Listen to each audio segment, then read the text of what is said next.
Et qu'est-ce que l'ubérisation? Moi je sais, c'est un monde avec des Uber de partout?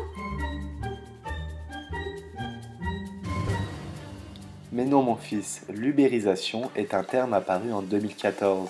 Il provient de l'entreprise Uber qui a généralisé à l'échelle planétaire un service de voiture avec chauffeur.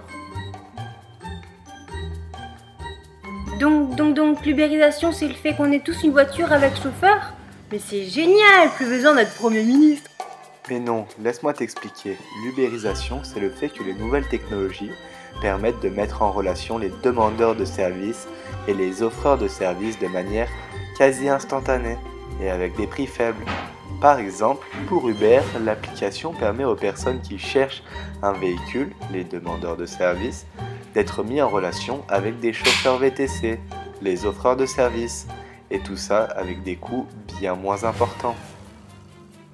Mais l'ubérisation n'est pas propre au transport, cela s'applique dans tous les domaines, bâtiments travaux, conciergerie, éducation, financement, nourriture, immobilier, location de biens, logistique, marketing, la mode, politique, santé, services juridiques, transport et voyage.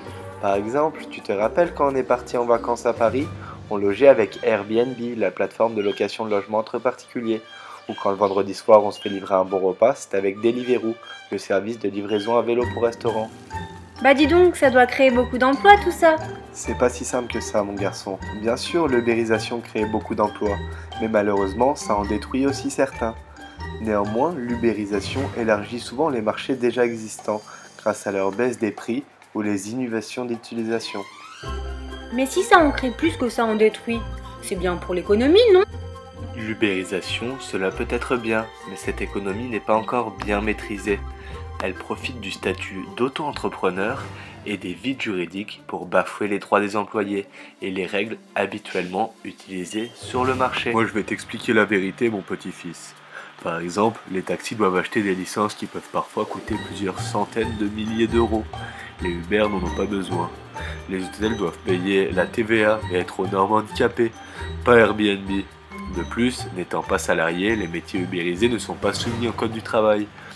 Pas de SMIC, pas de 35 heures, pas de congés payés, pas de cotisation retraite ou encore pas de protection sociale.